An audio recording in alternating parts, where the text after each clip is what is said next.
আমি ওর বিয়ে করাবো, ও আমাকে না বলে চুরি করে চলে যাচ্ছে। আপনারা আমাকে হেল্পটা করেন। রোহিঙ্গা যেখানে গেছে সেখানে দেশ খেয়ে ফেলছে। আমার যা ছিল সব ও শেষ করে ফেলছে। আমার টাকা পয়সা স্বর্ণ গয়নাগাটি যা ছিল সব ও খেয়ে ফেলছে।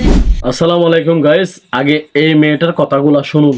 ও আমার সাথে অনেক বড় একটা প্রতারণা করছে। ও আমাকে বিয়ে করে 5 মাস হয়েছে, আমাকে না বলে বিদেশ যাওয়ার জন্য রওনা দিচ্ছে। ওর ফ্যামিলির কথা শুনে ও আমাকে রেখে চলে গেছে। আমি একটা এতিম মেয়ে, আমার যাওয়ার কোনো জায়গা নাই। আমার যা ছিল সব ও শেষ করে ফেলছে। আমার টাকা পয়সা স্বর্ণ গয়নাগাটি যা ছিল সব ও খেয়ে ফেলছে। আমার যাওয়ার মতো একটা জায়গা নাই। তো আমি আপনাদের কাছে বিচারটা দিচ্ছি, আপনারা ওনাকে যেখানে পান ওখান থেকে আটক করে রেখে দিন। আমি ওর বিয়ে করাবো, ও আমাকে না বলে চুরি করে চলে যাচ্ছে। আপনারা আমাকে হেল্পটা করেন। আমি খুবই অসহায়, আমি খুবই দুঃখিত আপনাদেরকে এগুলো বলার জন্য।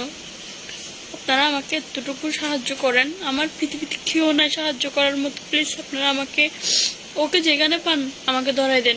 এখন গাইস আমি বলতে চাচ্ছি যে মেয়েটা বাংলাদেশে হওয়া সত্ত্বেও এখানে রোহিঙ্গাদেরকে আমরা মানবিক ক্ষেত্রে গিয়ে আশ্রয় দিয়েছিলাম। তোর মতো মেয়ে রোহিঙ্গা একটা ছেলেকে কেন বিয়ে করলি? কারণ তাদেরকে তো আমরা আশ্রয় দিছি। বাংলাদেশে 18 কোটি জনসংখ্যা, বাংলাদেশে কি বিয়ে করার জন্য পাত্রের অভাব পড়ছে নাকি? তোর মতো একটা মেয়ে রোহিঙ্গা ছেলেকে বিয়ে করতে হবে? সেজন্য এখন তো পলায়ে চলে গেছে। তারা তো এরকমই। রোহিঙ্গা আসার কারণে বাংলাদেশের মানুষ যতটা প্রবলেম ফেস করতেছে, যতটা প্যারার মধ্যে আমরা আছি, আমাদের একটা জন্ম নিবন্ধন এনআইডি কার্ড করতে গেলে এখন অনেকটা ভোগান্তির শিকার হইতে হয়।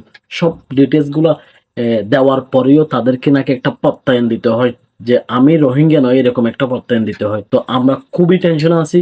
এই রোহিঙ্গাদেরকে এখান থেকে বিদায় করতে হবে, তাদের দেশে ফেরত পাঠাতে হবে, না হলে বাংলাদেশের জনগণ অনেক ভোগান্তির মধ্যে আমরা পড়ে গেছি। আর এই মেয়েটা অবস্থা দেখেন, বিয়ে করছে, বিয়ে করার পরে বাসা বাড়ি ওর সবকিছু নিয়ে ওই রোহিঙ্গা ছেলেটা পলাই গেছে। কারণ ওই রোহিঙ্গা এরকম, রোহিঙ্গা যেখানে গেছে সেখানে দেশ খেয়ে ফেলছে। এই ভিডিওটা আপনারা সর্বোচ্চ শেয়ার করবেন।